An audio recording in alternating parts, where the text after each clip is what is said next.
Hey y'all, I'm Elisa, the Scrappy Wife behind ScrappyWife.com. Today I'm going to do a different style of memory keeping in my planner.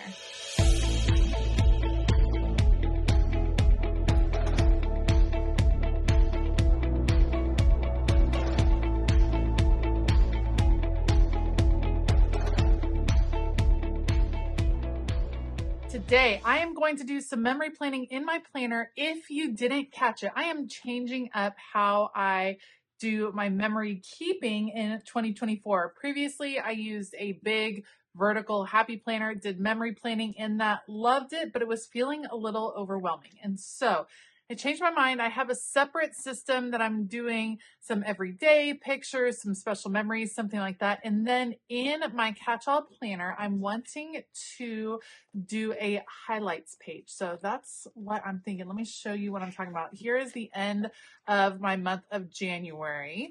Right here. It's this page right here. This gets into February. So what I'm thinking is that I'm going to do like a monthly highlights page. Here's my question though. I think it's just going to be one page. We're just going to stick 1/2 page. Yes, I have 3 ginormous pictures, so these might have to get trimmed down ever so slightly, but we're just going to create a quick memories page to put in here. It's some of the highlights from the month, and our biggest highlight this month was all about the snow here in Northern Virginia. First time it snowed in 2 years. So it was very exciting. I am going to use this Simple Stories collection. This is Winter Wonder, and I'm excited to give it a try. So I will link everything that I use down in the description box below. Otherwise, I'm going to put you all on fast forward. Let's go. Oh man, I dug this whole process of creating this highlights page, starting from the moment that I started scrolling through my phone to decide what pictures I was going to use for the highlights. It was nice to sit and kind of reflect and not feel this immense pressure to document every single picture or every single thing that happened that month. I just got to pick an event. I could also do a couple events just depending on the pictures or what I want to document. But this was really sweet. This is a snow day. We had our first real snowfall in a couple of years. And what I'm going to do is kind of just make almost a mini scrapbook page. So I'm going to go ahead and use this dark blue paper. I like how it grounds it. I like how there's blue in my son's pictures. So it brings in the blue from the paper. And I just put it on directly on the back of my last spread from the month of January. Let me just clear this out. Love how that's coming together, you guys. I'm so excited. Okay, so I think next time around, I might print the pictures a little bit smaller. I print using an app on my phone called Print to Size. I have a photo printer at home.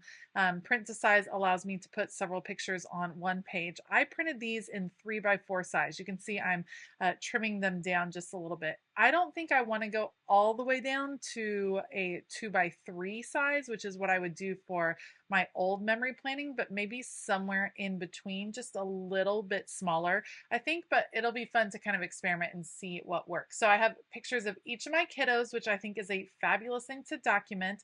Got the background paper. Now let's just play with some fun little accessories. I like the journaling bits because I do always like to include my handwriting in my memory keeping pages because I think it's important. I think it's a nice documentation. Love the snow day checklist. It's so funny when you go that long without snow, you forget some of the main things that you are going to need when your kiddos are heading out for a snow day. So snow day checklist, got the little snowman, which was perfect to put right next to my daughter because she's the only one that put together an actual snowman. The boys were all about the snowballs and the sledding, and my daughter was all about building a snowman. So let's get these down on the page. Going ahead and putting that down. I'm using Tombow permanent adhesive. This is just a tape runner. I like the quality of the Tombow.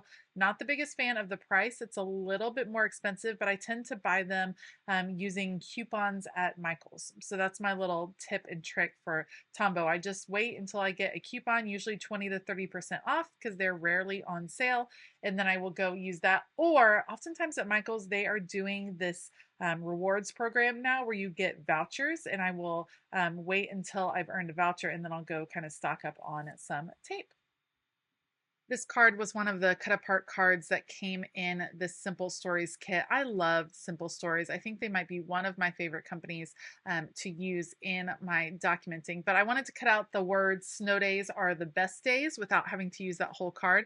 And now I'm just checking out all of the cardstock stickers. I happen to really dig that when you buy these collections from Simple Stories, you get the papers, you get a whole sheet of cardstock stickers.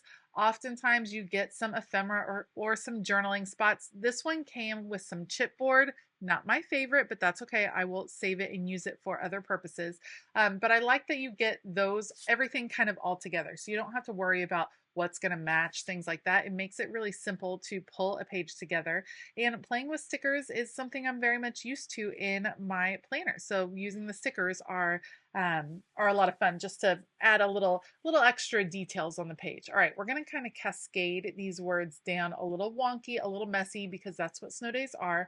We'll get those on the page, and then it comes together so easily. I was amazed. It just took me probably, I don't know, 25 minutes maybe total for this whole page, which was just such a relief. So not having to think I need to document every last little thing, but just picking an event a month or a highlight each month for the year, I think is going to be a fantastic way.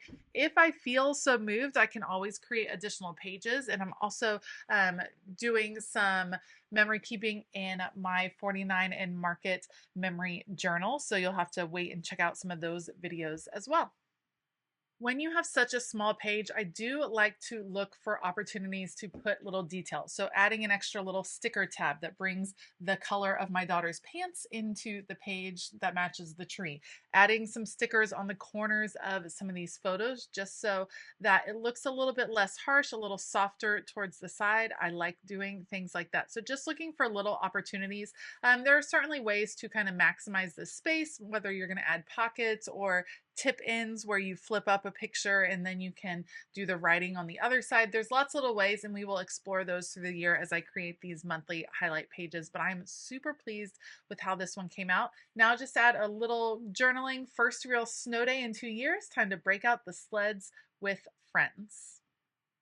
Now, here is where the interesting thing happened. I finished the journaling, and then I was popping this back into my planner and realizing that this page will eventually be directly across from the beginning of February. It's the end of January, beginning of February, so you can see I have that blank page there. What am I going to do on that page? I decided, I'm not ready to do my February currently page or decide what I want to put here, but I decided the two should relate to each other. So I took a little bit of this scrapbook paper. I'm going to tear it because I love a torn edge, and I'm going to overlap it to the next page. Then when I come back and decide how I want to open February, that way I can make sure the two relate and that it looks nice as you are flipping through my planner. So I'm pretty pumped about that. You might end up having a divider in between. I don't actually think my ending planner will have dividers in between, and we'll talk about that as we get kind of on with the year. But I'm pretty pumped that they're going to kind of go together. That is going to be it for this memory keeping process. As always, I will link all of the supplies that I used down in the description box below. Thank you so much for joining me today. What do you think of the January highlight page? What do you think of this process for 2024? Let me know down in the comments below. I want to give a huge shout out to all of my Patreon family. Y'all are the best. We have a fabulous time doing all kinds of projects over on Patreon, and we'd love to have you there. So make sure to check out the link for Patreon in the description box as well. All right, I hope that you have a fabulous day. And as always, keep it creative.